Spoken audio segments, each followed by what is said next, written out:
Aujourd'hui, je vous retrouve dans une vidéo un petit peu particulière parce que je vous présente une mini-série. Une mini-série sur quoi? Eh bien sur devenir psychologue.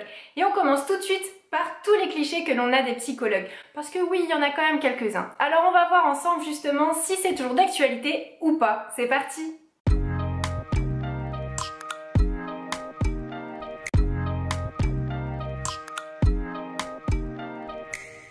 Avant de devenir psychologue, évidemment, on entend pas mal de choses et surtout on entend pas mal de clichés et stéréotypes. Dans ce premier épisode, il y en aura donc 4 en tout, je vous propose de passer au crible sur tous ces petits clichés qu'on a et voir si oui ou non c'est vrai. Voici le premier cliché.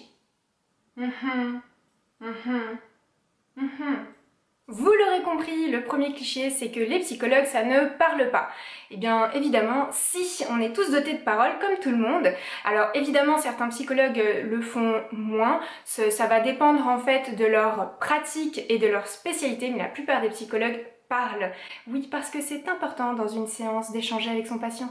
Le retour est donc essentiel, on pose aussi pas mal de questions, on peut même être amené à parler de soi. Les pratiques ont donc pas mal changé, on parle de soi évidemment pas comme ça autour d'une tasse de café et on échange sur des banalités sur notre week-end, évidemment non. On va parler de soi justement dans un but très précis pour aider le patient et surtout pour que ça nous rende plus humains en fait, tout simplement. Tout ça pour dire que le psychologue parle, il peut même parfois parler trop, c'est comme tout, il y en a parfois pas assez, parfois trop, c'est à vous de trouver le juste milieu qui vous correspond. Quoi? T'es psy? Tu vas m'analyser, c'est bon. Excuse-moi, t'es boulanger toi? Ah d'accord, et ben écoute, je vais te passer commande justement, je veux 3 baguettes de pain et 10 croissants s'il te plaît. Eh bien nous c'est pareil, on est comme tout le monde, on ne passe pas notre temps au travail et donc on ne passe pas notre temps à analyser. On est là simplement, en fait en tant que soi, et oui, on n'a pas tout le temps la casquette de psy. Donc on déconnecte. Simplement en fait on a une vie en dehors de notre travail. Donc il y a des moments on est simplement en train de faire autre chose que de passer notre temps à analyser. Non mais de toute façon on sait bien que les psys c'est tous des fous. Alors déjà, fou, qu'est-ce que ça veut dire? La psychiatrie, ok, mais simplement tous les psychologues ne travaillent pas nécessairement que en psychiatrie, il existe plein d'autres domaines de travail, donc non, les psys c'est pas que pour les fous, puis j'ai envie de dire, si c'était que pour les fous, pourquoi il y aurait autant de cabinets de psy en ville? Les psychologues, c'est donc pour tout le monde. En fait, chacun a des difficultés parfois dans sa vie, que ce soit des difficultés personnelles, des difficultés professionnelles, bref, différentes choses. Parce qu'il faut quand même le dire, c'est pas très simple parfois de trouver des solutions quand on est dans une grosse galère. Le psychologue va donc être là pour accompagner justement les personnes dans ces difficultés pour pouvoir les amener à trouver leurs solutions qui leur conviennent et donc tout simplement pour pouvoir se sentir plus apaisé. Donc non, c'est pas pour les fous, c'est aussi pour les gens comme vous et moi. Ouais. Quoi? T'es psy? Ah, alors attends, je voulais savoir parce que l'autre jour j'ai fait un rêve très étrange et je voulais savoir ce que ça signifiait. Il y avait des poneys mais il y avait aussi des dragons, j'ai pas compris. J'en sais rien en fait. On ne sait pas tout. Et oui, malgré tout ce que l'on peut penser, les psychologues ne sont simplement pas des surhumains. On n'est pas non plus un dictionnaire où on ne voit pas non plus dans l'avenir. Bref, on ne sait pas tout. Les réponses justement à ce genre de questions, elles vont être à prendre en compte en fonction de tout un tas de paramètres et notamment par rapport à l'histoire, par rapport à la personnalité, par rapport aux difficultés que l'on rencontre. Bref, il va y avoir plein de paramètres à prendre en compte et ce genre de questions comme ça, en fait, j'en sais rien. Ouais, de toute façon les psys, vous faites semblant d'écouter, on le sait tous. Alors, 5 ans d'études juste pour faire je pense que c'est un peu long quand même. Non, évidemment, nous ne faisons pas semblant d'écouter. Nous avons une écoute active et attentive. Pourquoi? Parce qu'en fait, dans la tête d'un psy, ce qui se passe, c'est 1, il faut déjà retenir tout ce que le patient va nous dire. 2, il faut aussi faire des liens avec ce qu'il nous a dit précédemment dans les précédentes séances.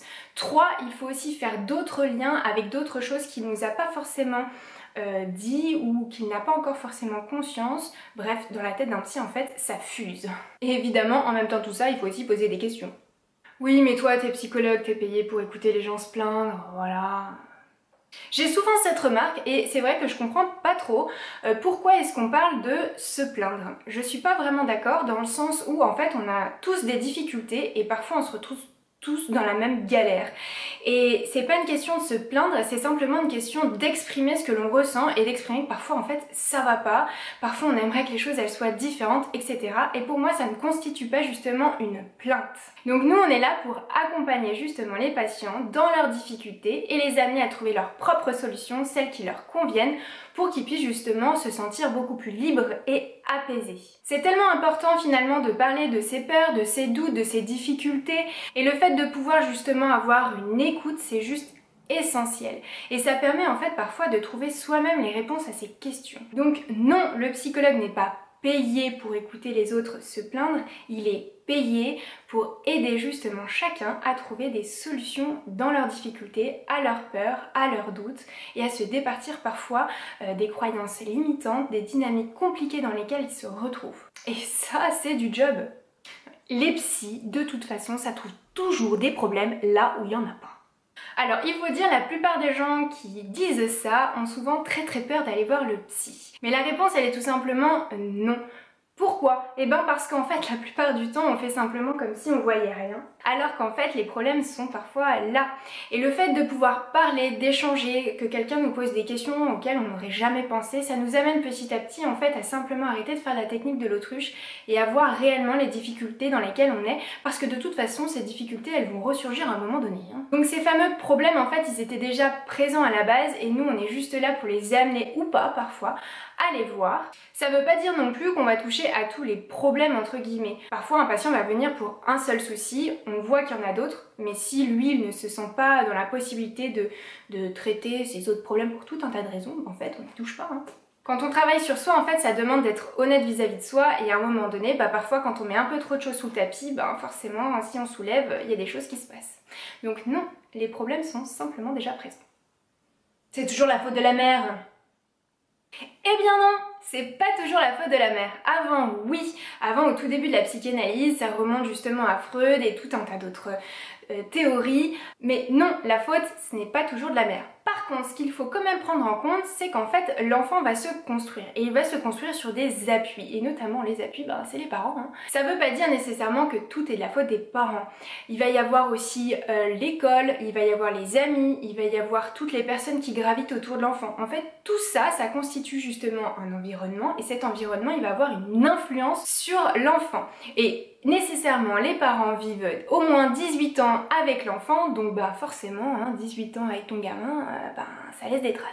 L'idée, c'est quand même pas de remettre la faute sur les parents, l'idée c'est juste de comprendre qu'est-ce qui a été transmis. Parfois il y a des peurs aussi qui ont été transmises, et l'idée c'est simplement d'essayer de comprendre et de se départir petit à petit de tout ça pour pouvoir simplement s'en libérer. Les psys, c'est tous des fous. Bon alors on est tous dans la panade si on est tous fous. Non, on n'est pas tous fous. Par contre, on n'est simplement pas tous parfaits en fait. Les psys ne sont pas parfaits. Les psys ont aussi parfois quelques difficultés que l'on peut tous rencontrer. Mais l'idée, c'est simplement qu'on est comme tout le monde. Alors oui, il y a toujours des bons et des mauvais psys, mais ça c'est comme n'importe quelle profession, il y a toujours des, je sais pas moi, il y a toujours des bons docteurs et des mauvais docteurs, des bons boulangers, des mauvais boulangers, et ça c'est pareil. L'essentiel c'est de trouver un psychologue qui vous correspond, qui vous convient, avec lequel justement vous avez ce fameux feeling, mais en tout cas non, tous les psys ne sont pas fous. Non mais toi t'es psy, t'as donc aucun problème, on le sait. Wonder Woman, pourquoi pas, mais non, en fait, tout simplement, on n'est pas des surhumains, ça je vous l'avais déjà dit précédemment, et donc ça se confirme. Tous les psys sont donc simplement comme tout le monde. On a des émotions, on a des difficultés parfois dans notre quotidien, on est en fait simplement comme tout le monde, on a simplement un apport théorique, pratique supplémentaire, ce qui nous permet aussi justement d'accompagner nécessairement nos patients à aller mieux et à se sentir mieux, mais on n'est pas Wonder Woman ni apathique. On est simplement comme tout le monde en fait. Voilà pour les principaux clichés des psys, j'ai essayé de répondre justement au sondage que j'avais fait sur mon compte Instagram, que je vous mets juste ici. Merci pour toutes vos réponses. Si vous avez aimé cette vidéo, n'hésitez pas à la liker ou bien à vous abonner. Je vous retrouve très vite pour le deuxième épisode qui sortira cette semaine et qui traitera justement des études, de la difficulté de ces études, de la reconversion professionnelle pour devenir psychologue également. Je vous souhaite une très bonne journée, ciao ciao.